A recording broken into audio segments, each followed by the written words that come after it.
اصل خبره دا ده چې په ما کې هغه تړپ پیدا شي، زه چې کوم دی هغه ضرورت محسوس کم د خپل ځان لپاره، د خپل اهل و عیال لپاره، د خپل نسل لپاره، چې او واقع دي ته ضرورت دی، د نیک تربیت هم ورته ضرورت دی، د نیک لارې د ښودنې هم ورته ضرورت دی. نو د دې لپاره به زه څه کومه، زه به خانقاه ته هم ځمه، زه به مدرسې ته هم ځمه، زه به مرکز ته هم ځمه، زه به د جومات مولي صاحب سره هم کښېنم چې بی ما ته یوه لار وښیه، زما تربیت وکړه، زما دیني هغه د تعلیم او تعلم او د درس او تدریس هغه سلسله چې کوم دی هغه جاری او ساری کا. او چې کله داسې وشي نو بیا به کوم دی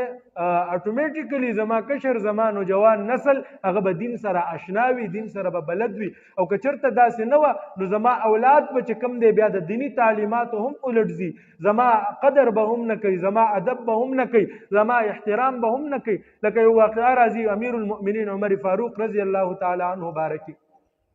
یو کس راغله خپل 21 کالنی زوی ورته راوستو، و چې امیر المؤمنین دا زما بچی دی، دا زما خبره نه مني، دا مې نافرمانه دی، زما اطاعت نه کوي. امیر المؤمنین ورته وایي چې دا ستا پلار ټیک کوي که نه، دا خبره ټیک نه ده. نو هغه ځوان چې کوم دی هغه وخت کې د هغه پلار مخکې امیر المؤمنین ته وایي چې بالکل زما دا پلار ټیک کوي، زه د خبره نه منم. نو عمر فاروق صاحب چې کوم دی د رنګ یې بالکل داسې متغیر شو، یاره دی یو خو نافرماني کوي، دویم بیا دته پته هم ده چې دا نافرماني کوي او د هغې اقرار هم کوي. نو بیا دې تپوس کوي چې څه وجه ده چې ته د خپل پلار وینا نه منې، د هغه اطاعت نه کوې، ولې د هغه نافرماني کوې؟ وی امیر المؤمنین ما ته دا ووایه چې آیا د اولاد په خپلو والدینو باندې څه حقوق شته دی او که نه، صرف د پلار په بچي باندې حق دی. نن موږ څه وایو، هر سړی د خپل مخالف، لکه یو سړی دی که هغه سره پلار زیاتې کوي، اگر که دی هم پلار سره چې کوم دی هغه قدر او احترام یې نه کوي، هغه چې راشي مولي صاحب ته د پلار په د اولادو په حقوقو خبره وکړه، پلار یې راشي مولي صاحب له مولي صاحب ته د والدینو په حقوقو خبره وکړه، ښځه مولي صاحب ته وایي مولي صاحب ته د ښځو په حقوقو خبره وکړه، خاوند وایي مولي صاحب ته د خاوند په حقوقو خبره وکړه. هر سړی وایي ما ته د خپل حق ملاو شي. دا څوک نه وایي چې مولي صاحب زه یو پلار یم، ما ته د اولاد په حقوقو باندې خبره وکړه چې زما د اولاد په ما باندې څه حق دی. دا څوک نه وایي چې مولي صاحب زه یو خاوند یم، ما ته د ښځې حقوق خو لږ بیان کا، زه یو بچی یم، ما ته د مور حقوق خو لږ بیان کا، زه یو افسر یم، ما ته د خپل ماتحت حقوق خو لږ بیان کا. هر سړی څه وایي ما ته د زما حق ملو شي. او عدل او انصاف دا دی چې هر چاته که ته افسر یې تا ته د افسرۍ حقوق ملو شي، خو که ستا ماتحت دی هغه ته د ماتحتۍ حقوق ملو شي، که ته پلار یې تا ته د والدینو حقوق ملو شي، خو چې ستا اولاد دی هغې ته هم د اولادو حقوق ملو شي. نو عمر فاروق رضی الله تعالی عنه هغه بچي ته وایي، ماشوم ته وایي، هغه ځوان ته وایي دا چې کوم دی د په خپل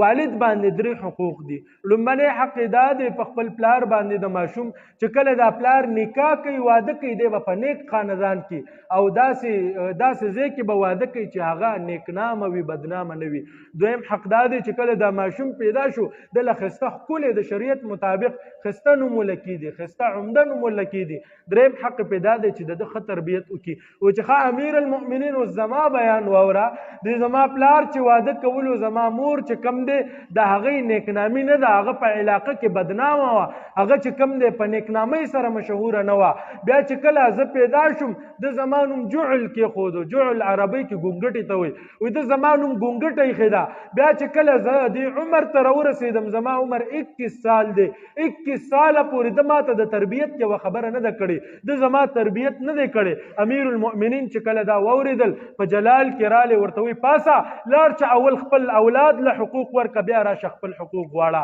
نو که نن یو کس یو پلار هغه د اولاد نه دا ګیله کوي چې یاره دی ما ته زما حق نه راکوي، نو پکار ده چې دی خپل اولاد له اول خپل حق ورکړي. نن که یو ولد یو ماشوم د خپل پلار نه ګیله کوي چې دی ما ته حق نه راکوي، نو پکار ده دی والدینو ته اول خپل حق ورکړي. او دا ټول نو چې کله هر سړي ته خپل حق ملاو شي، هر کس خپل زیر اثر ته خپل حق ورکړي، معاشره به ګل گلزار شي، نه به څه جنګ وي، نه به فساد وي، نه به د چا نه څه ګیله وي، نه به چا سره څه بغض وي، نه به کینه وي. او دا هر څه به کېږي په نیک تربیت سره، په ښه تعلیم او تعلم سره، په درس تدریس سره. نو هر یو کس که هغه په هره درجه کې دی، که په ماشوموالي کې دی، نو په کار ده چې مور یې ښه صحبت ورله ورکړي، که دی په بچپنه کې دی په کار ده چې ده ته ښه تربیت ملو شي،